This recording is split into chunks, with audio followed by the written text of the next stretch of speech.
Questo servizio è offerto da Fare, servizi integrati per l'impresa. Anna Valle, una delle più brave attrici italiane, alterna a fiction di grande successo un'intensa attività teatrale. Nel 2011 la vedremo su Rai 1 nel ruolo di protagonista in Nicole e le sue sorelle e su Canale 5 in una serie ispirata al famoso romanzo di Dumas Il Conte di Montecristo. Attualmente è in tournée con Confidenze troppo intime, una commedia di Jérôme Tonnerre in cui interpreta Anna, la protagonista. Al termine dello spettacolo, presso il Teatro Modernissimo di Noventa Vicentina, le abbiamo rivolto alcune domande. In un mondo popolato di immagini ad effetto e di parole gridate, lei si propone con eleganza e senso della misura.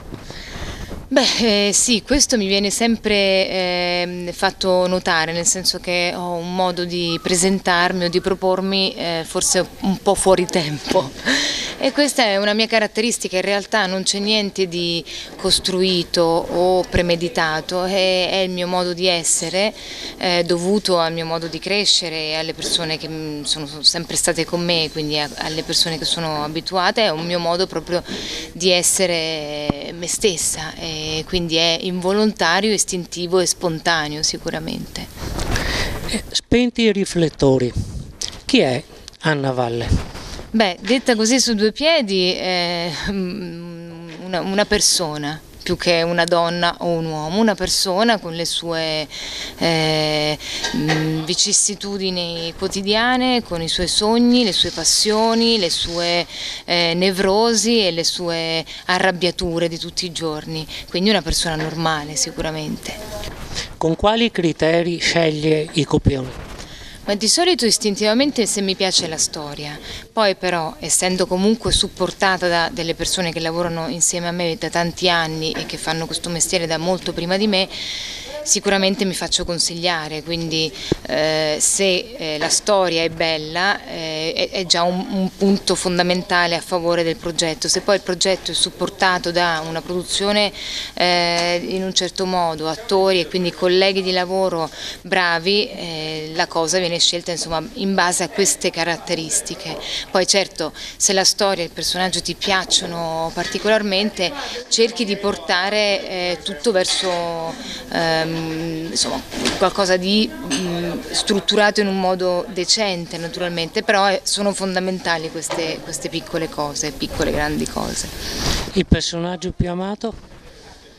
Ma in questo momento mi sento di dire Anna Delambra, che è il personaggio del teatro, perché per me è la prima volta veramente a teatro. Ho fatto un piccolo ruolo all'interno di una rassegna di classici al Teatro Olimpico, bellissima esperienza, ma per me è stato molto molto breve. Invece questa mi ha dato non lo so, ho trovato degli stimoli ancora nuovi e secondo me è fondamentale e importante trovare degli stimoli nuovi in questo lavoro, perché è quello che ti tiene nell'ambito della magia di questo lavoro, ecco, quindi questo è in questo momento il personaggio che sto amando di più. Lei interpreta fiction di grande successo e nello stesso tempo lavora in teatro. Che rapporto c'è tra queste due realtà? In realtà l'approccio a un personaggio è molto simile, anzi se non uguale addirittura.